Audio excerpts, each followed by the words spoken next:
ಹಳ್ಳಿಯಲ್ಲಿ ಅಕ್ರಮವಾಗಿ ಇಂಥ ಗಣಿಗಾರಿಕೆ ನಡೀತದಂದ್ರೆ ಅದಕ್ಕೆ beat constables, sub inspector, inspector ಜವಾಬ್ದಾರಿ ಇರ್ತಾರೆ.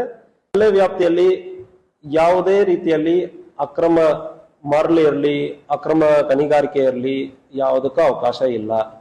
ಎಲ್ಲಿ ಇದಂದ್ರೆ ನಾನೇ ಬರ್ತೀನಿ, ಬೇಕಾದ್ರೆ ಹೇಳಿ. I challenge.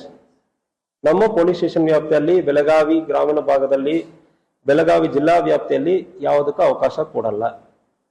ಸೊ ಸಂಪೂರ್ಣವಾಗಿ ನಾವು ಚೆಕ್ ಮಾಡ್ತಾ ಇದೀವಿ, ಇಂಟೆಲಿಜೆನ್ಸ್ ಇಟ್ಕೊಂಡು ನಾನು ಪರ್ಸನಲ್ ಆಗಿ ಇದನ್ನು ಮಾನಿಟರ್ ಮಾಡ್ತಾ ಇದ್ದೀನಿ. ಇಲ್ಲಿ ಯಾವುದಕ್ಕೂ ಅವಕಾಶ ಇಲ್ಲ. ಒಂದು ವೇಳೆ ಇದ್ದಂದ್ರ ಒಂದು ಕೇಸ್ ಇತ್ತು, ಬಂದು ಚೆಕ್ ಮಾಡಿದೀವಿ, ಅದು ಸರ್ವೆ ಮಾಡಬೇಕಾಯ್ತು. ಆಲ್ರೆಡಿ ತಗೊಂಡಿರೋದನ್ನ ಮೈನ್ಸ್ ಅಂಡ್ ಮಿನರಲ್ ಡಿಪಾರ್ಟ್ಮೆಂಟ್ಗೆ ಕರೆದು ಆಲ್ರೆಡಿ ತಗೊಂಡಿದ್ದಾರೆ. ಜಮೀನ್ ಓನರ್ ಯಾರು, ಅವ್ರ ಮೇಲ್ಗಡೆ ಕೇಸ್ ಮಾಡಿ ಎಷ್ಟು ತಗೊಂಡಿದಾರೋ ಅದಕ್ಕೆ ಅವರು ರಾಯಲ್ಟಿ ಪೇ ಮಾಡಬೇಕು ಮತ್ತು ಕಾನೂನು ರೀತಿಯಲ್ಲಿ ಅವ್ರಿಗೆ ಅದು ಉತ್ತರ ಕೊಡಬೇಕು.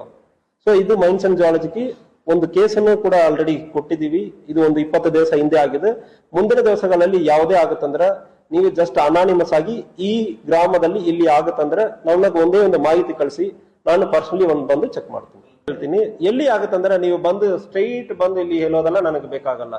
ನೀವು ಯಾಕಂದ್ರೆ ನಿಮಗೆ ತೊಂದರೆ ಆಗುತ್ತಂದ್ರೆ ಭಯ ಇರ್ತದೆ. ಸಾರ್ವಜನಿಕರಿಗೂ ನಾನು ಹೇಳ್ತಾ ಇರ್ತೀನಿ, ಎಲ್ಲಿ ಆಗುತ್ತಂದ್ರೆ ನನಗೆ ಹೇಳಿ, I will hold my beat constable responsible for it.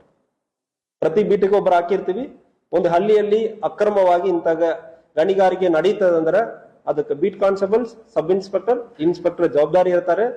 Case ಮಾಡಬೇಕು, ಆಗಿಲ್ಲ ಅಂದ್ರೆ ಅವ್ರ ಮೇಲೆ ಕಾನೂನು ರೀತಿಯಲ್ಲಿ ಕ್ರಮ ಕೈಗೊಳ್ತೀವಿ.